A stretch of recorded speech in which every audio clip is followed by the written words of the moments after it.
How to close apps on the Samsung Galaxy S25 series.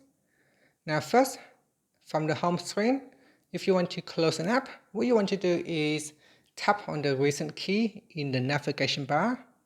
This will open up recent apps. Now in here you have two options. You can close one app at a time by swiping across and select an app that you want to close. Then you can swipe up like that to close an app.